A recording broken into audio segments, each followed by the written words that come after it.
আলহামদুলিল্লাহ আল্লাহর রহমতে বর্তমানে ওনার ক্যান্সার মার্কার টেস্ট গুলো সম্পূর্ণরূপে নেগেটিভ। মানে ওনার শরীরে বর্তমানে কোনো প্রকার ক্যান্সার নাই এবং উনি ব্লাডও আলহামদুলিল্লাহ আগের থেকে অনেক ভালো আছে।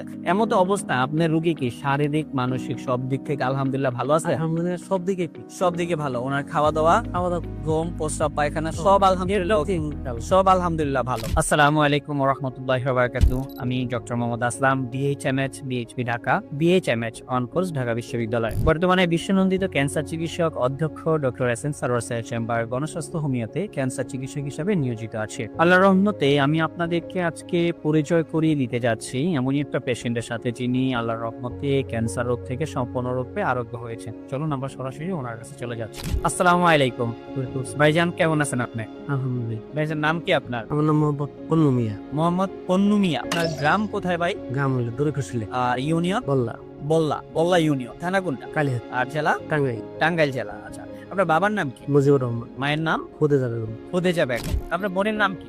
জায়দা। জায়েদা। জায়েদা আপনার কি বিয়ে হয়ে গেছে? বিয়ে হয়েছে। আপনার স্বামীর নাম জানেন? স্বামীর নাম খসরু মিয়া। খসরু মিয়া। আপনাদের এলাকাতেই বিয়ে হয়েছে? আমার ফুফাতো ভাইয়ের সাথে বিয়ে। ফুফাতো ভাইয়ের সাথে। তার মানে আপনাদের খোঁজ করলেই ওনাকেও পাওয়া যাবে। হে, সমস্যা নেই, পাশাপাশি। আচ্ছা, ওনার কি সমস্যা ছিল ভাই সর্বপ্রথম? সমস্যা ওনার হইলো হঠাৎ করে পেটে ব্যথা হয় এবং কি পেশাবের সাথে ব্লাড আসে। প্রস্রাবের সাথে ব্লাড। ব্লাড আসে, তখন আমরা সদর হাসপাতালে নিয়ে যাই। ওইখান থেকে তারা পরীক্ষা করে বলে যে এনার এই কিডনিতে টিমার আছে। তো আমরা তখন উন্নত চিকিৎসার জন্য আমরা মির্জাপুর কুমেদানি হাসপাতালে নিয়ে আসি। কুমুদিনী হসপিটালে? হ্যাঁ, মির্জাপুর কুমেদানি হাসপাতালে নিয়ে আসার পরে ওনারা পরীক্ষা নিরীক্ষা করে বললো যে টিমারে ওটা অপারেশন করতে গেলে একটা কিডনি ওনার ফেলে দিতে হবে। তখন আমরা অপারেশন করাইলাম আর কি। অপারেশন করানোর পরে তারপরে ওটারে বায়োপসি করবার নিয়ে দিল, যে এটার মধ্যে দেখা যায় যে ভাইরাস আছে কিনা বা ক্যান্সারের যে জীবাণু আছে কিনা। তো ঢাকাতে পাঠাইলো। ওখান থেকে ওইটা রিপোর্ট গেল যে ওনার ক্যান্সার আছে। পরে ওই বললো যে আমাদের এখানে এটার চিকিৎসা মানে এটার ধাপটা ছিল ফুর করে মানে এবার লাস্ট টেস্ট ছিল। লাস্ট টেস্ট বললো যে আমাদের এখানে এটার চিকিৎসা হবে না, আপনারা ওই এই মহাখালীতে যাও। মহাখালী ক্যান্সার হাসপাতালে। পরে আমরা ওনারে নিয়ে আসলাম, আমার বোনের মহাখালী হাসপাতালে নিয়ে আসলাম। মানে অপারেশনের পরবর্তীতে মহাকালী নিন। পরে ওখান থেকে ওনারা মেডিসিন লিখলো। তা আমি বললাম যে মেডিসিন লিখতেছেন মাইসের না থেরাপি দেয়, এরকম শুনি যে ক্যান্সারের রোগীকে থেরাপি দেয়। তা আমাদের থেরাপি দিবেন না? বললো যে না, থেরাপি চলবো না, এটা যে ব্যয়বহুল থেরাপি এটা আপনারা দিতে পারবেন না। কিরকম ভাই বল যে একটা থেরাপিতে 2 লক্ষ 2.5 লক্ষ টাকা খরচ কমপক্ষে 20টা দিতে হইব। তখন আমরা তো বললাম যে না, এই ব্যয়বহুল চিকিৎসা তো আমরা দিতে পারবো। তারপরে থেকে মেডিসিন লেখা দেয়, মেডিসিন আমরা স্টার্ট করি। মেডিসিন খাওয়ার পরে 1 মাস খাওয়ার পরে রোগীর কোনো উন্নতি হয় না। যে ওটা মেডিসিন খাইলে পারা মানে কোনো খানা দানাই করতে পারে না, মুখটা মানে একবারে জ্বলে যায়। ওটা তো বললো যে এই ট্যাবলেটটাই থেরাপি, যে ক্যাপসুলটা মানে ওরাল কেমন, যেটাকে আমরা বলি খাওয়ার মাধ্যমে। তো ওটা খাইলে ওরা পানিটাও খাইতে পারে। রোগীর হালাত খুব খারাপ। এর মধ্যে আপনাদের এই গণস্বাস্থ্য হোমিওর একটা ভিডিও আপনি পাইছেন আর কি। আচ্ছা, পাওয়ার পরে আমি যোগাযোগ করি, পরে এখানে আসি। তো আল্লাহর রহমতে আপনি এই যে চিকিৎসা করলেন, আমরা কত মাস পরে আপনাকে পরীক্ষা দিয়েছিলাম?